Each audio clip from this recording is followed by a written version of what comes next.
So yesterday, I was pissed. I'm not going to lie to you. Yesterday, I was very angry. I was angry because of what happened in Burnsville, specifically in Burnsville High School. So if you don't know, there was a graduation yesterday. Actually, it was an Eid day. So we all went to pray. And later on in the evening, everybody was at Burnsville High School. Kids graduating at a local high school in Burnsville. And there was violence.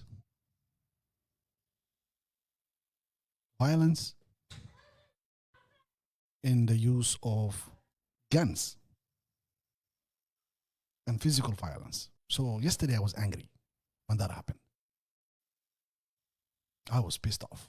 And I wanted to come on live and talk about it. But I said, I'm angry. And if I go on TikTok live, I might say something I might regret. Because they always say, when you're angry, don't say anything. Try to soak it in. And I'm glad I waited. I also didn't want to jump into a conclusion because I really wasn't there. And I just saw the breaking news that there was a shooting at Burnsville High School.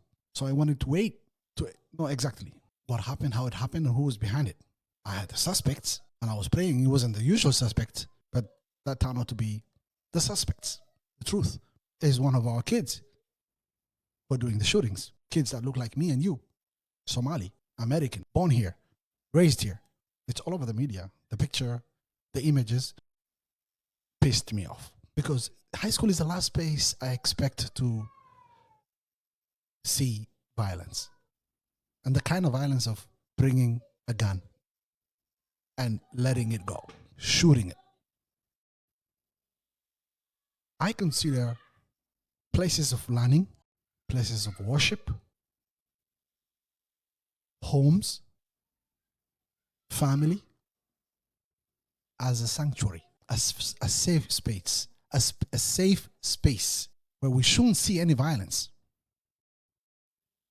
in any learning institutions, in mosques, in churches, in synagogues, in our family, in our homes, in our playgrounds where our kids play.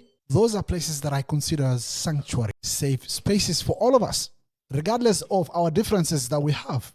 But it's the last place I expect someone to be violent and use a gun.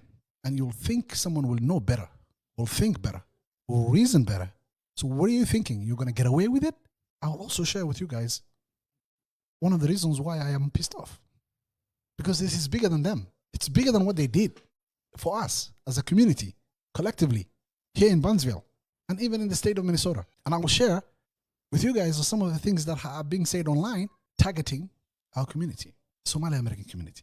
You're giving people who hate us, who hate our 30 years of success in the States, who have one of the highest graduations in high schools and in colleges, and all the way to masters and PhDs, doctors, nurses, lawyers, pick on that small negative incidents that happen and amplify it to be the biggest story than the good. Because I just went to a graduation today in St. Mary's University early today in the morning. I was at the graduation. I was sitting there. One of my nephews was graduating, a younger guy was graduating. So I went to his graduation in St. Mary, downtown Minneapolis. And the names that are being called, the kids who are graduating, is Mohammed, Abdi, Zainab, Zulekha, Samira, from undergrad, masters to PhDs, doctors. We see 4 young men. 4 young men go into a high school and shoot their guns. We see their images in every online people that for some reason have picked up. There are people picking on the Somali American communities and picking on our weaknesses as a community and amplifying 10 times, 100 times. This community name is being dragged in a mud. It's being soiled. It's being destroyed. 30 years of us investing in Minnesota, 30 years of our success, getting elected, having businesses, buying homes, getting our kids education through high school, through colleges, through universities is being messed up because we, you and I, are not taking that responsibility and talking to our kids and reaching out to our kids. Parents of those kids and parents of all the kids who are involved in this kind of violence need to wake up. Our community needs to wake up. We need to take whatever action we need in reaching out deep into these kids' minds and hearts and tell them they can do better, because the potential is there. We see it every day in graduation, high number of high school graduation. We see the potential in high number of university graduation. We see the potential and the talent. Basketball, football, you said, rap, music, talent. It is there. The parents of these young kids, don't let this community's name being dragged. We have a face value. For young people who are on this show, you don't understand what a face value. Value is not money. Value is not wealth. Value is your face. Can people trust you? Excuse me for that. Can the neighbors we live with trust us as a community? I don't want Barnesville, Minneapolis, St. Paul, Rochester, Eager, and everywhere we live as a community. I don't want it turning into some places I really don't want to mention. Nasri, I will teach you how to be a journalist. But we are facing a lot of challenges. We are facing a lot of challenges, and the court is on us. What are we going to do about it? What are we going to do about this? This is getting out of hand. Go on YouTube and see how many Somali kids are doing rap videos talking about violence and what they're going to do. Check the videos. Those are our kids talking about violence. We need to stop the violence. Enough is enough. I don't know. I have no answer. But I'm thinking, I had a conversation with a businessman, a young man just like I, today, and he suggested everybody needs to get involved. The religious elders, the parents, the relatives, the youth, everyone. Time to wake up. It's time we stop this. There are experts and smarter people than myself, and they can, but we need to come together. I know there's people out there who are doing everything, youth groups, leaders, they're doing everything they can to fix this problem, to see if they can get ahead of it. But we need to do more than just talk or ignore this. You cannot ignore it. You cannot hide. This is a fact. It is there. If you don't do something about it, it's going to impact you. It's going to impact your children. It's going to impact your community. This community cannot gather even anymore. We cannot even gather in places. We are scared. We're traumatized. Look at the high school kids yesterday. They got traumatized, man. Should our high school kids see guns being shot? Only their parents have been traumatized from the civil wars back home. Why do we continue seeing the traumatizing of our kids through gun violence? Innocent kids graduating, being hopeful, thinking for the future, worked hard to get to be where they are, to graduate from high school, and to see shootings. It's not right. It's not right. It's wrong. So now let me move on to something else. I want to share with you guys what people are saying online, how we're being lumped. Sorry, guys. How we're being lumped together. We got more good kids. We got kids who are doing amazing stuff. Graduating college, graduating high school. Best Buy. Go to any Best Buy. You want to see our kids are good? Not all of them are bad. Go to any Best Buy. In Barnesville, in Egan, anywhere, you'll see Somali kids working there. Go to any graduation high school. Go to any college graduation. You'll see. This is graduation season, by the way. So if you get a chance, go see what they're doing. The amazing work they're doing. We just got to work on those little, small group of young people. And I believe it's fixable, and we can do this collectively. All of us, from religious leaders, political leaders, parents, teachers, law enforcement. We can do this. We can find a solution. We got to do this before we fill the jails in Minnesota. We see more deaths and we bury young people. We see more overdoses and we stop it. All these things are there. And I'm sure we can help. So I want to move on to something I want to show you. I thought I should share this with you. And if you can go on there and you want to defend your community, you can go and do that. I did my part as much as I could. But I want to share with you guys what I saw on Facebook, on Facebook today, and what I commented, and the reaction. Not only what I wrote, but even the reaction from these 4 young men who are pictures is all over the internet. They were saying about these 4 young men. So I want to share that with you guys. And give me a minute here. I wanna be able to pull this up. This is what we see. This comment. I don't know if you guys can read it. Let me know if you can see clearly. I can just put it in front of me if you can. But this is Limitless Media. They do news coverage. It's an online publication. They have YouTube and they have Facebook as well.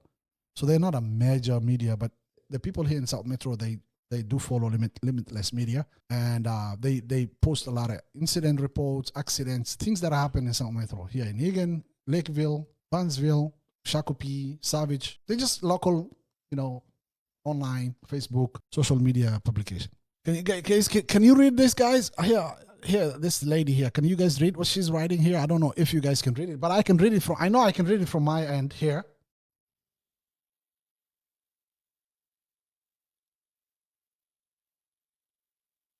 I know I can read it from my end here. And they had this, so the comment is under the 4 young Somali men who have been arrested in custody. And so their pictures was publicized by Limitless Media. And so there's a comment. And she says, I want to make sure I can expand this. 1 second. She says, always the same demographic. Do you know what that means? This is a Facebook post. This guy says, deport them. Marsha Ann, always the same demographic.